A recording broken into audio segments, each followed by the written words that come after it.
Nagpadagat nga pala kami bago matapos ang bagong taon kasi ang sarap-sarap talaga maligo at magtimpisaw. Tamos mga dong mga day, before ka pala nga makapunta sa kanilang dagat ay grabe talaga itong mga tourism chubaluek-ek. Sige ate, bilisan mo na sa pag-explain dyan kasi yung mga kasama ko dito, grabe na talaga, gusto na talaga magtampisaw. At ito na nga, pagdating namin dito sa dagat, grabe talaga yung mga bata, hindi talaga mapupugan kahit sa sinasabihan ko na wag muna kayong maligo kasi magpipicture pa tayo at mamamahaw pa tayo dito, nakakaloka talaga yan. Hay nako, ikaw ba naman ang lugar na sapa lang at walang dagat kaya matatagaw ka talaga, kaya sige mga bata, lumigo pa kayo dyan. Wow, grabe yan. Isa nga pala ito sa paborito kong dagat dito sa Gamot, Barobo, Surigao del Sur kasi alam mo naman tubig dito malinaw at grabe talaga, malalim ang tubig at kahit mahuhunas na yan, makakaligo ka pa rin, hindi ka gaya ng ibang dagat na kapag mahuhunas na talaga ay wala ka ng choice kundi manginhas.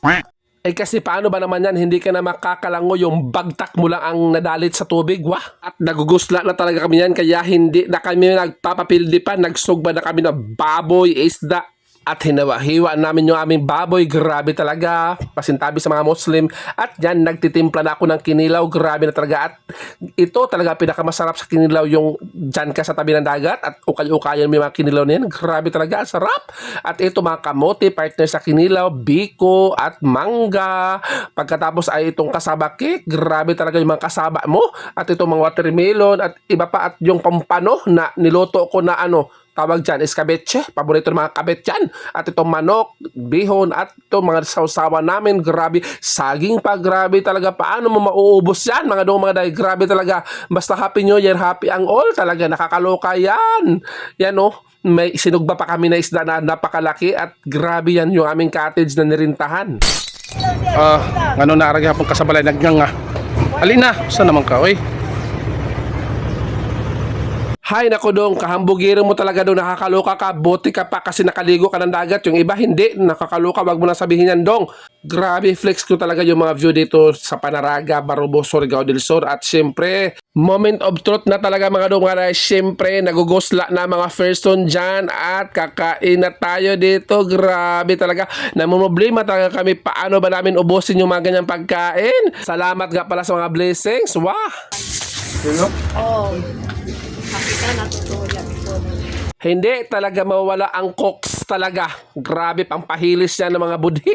Tingnan nyo, sige doon, uminom ka pa dyan doon. Pagkatapos nandun ay marami pa mga tuba dyan, tanduay at iba pa. Yun na nga, yung Red Horse. At yun na talaga, pagkatapos talaga yung mga na yan, magkaraoke na talaga, pumunta dito sa beach para magkaraoke. Ano yan?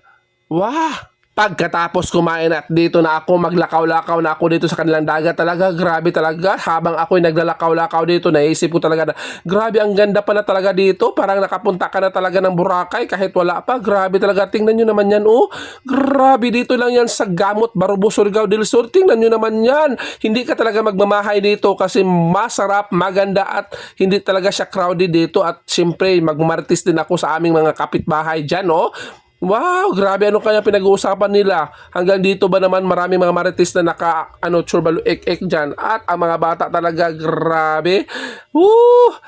Tingnan nyo naman yan, may balod pa dito. At kahit saan ka talaga lumingi dyan, grabe, perfect talaga ang kuha sa camera. Grabe, at sobrang laki pa ng mga balod. Mag-ingat lang tayo dito, ha? At hala, sige, uundangin ko na ang video kasi maliligo na ako. Wah, bye-bye.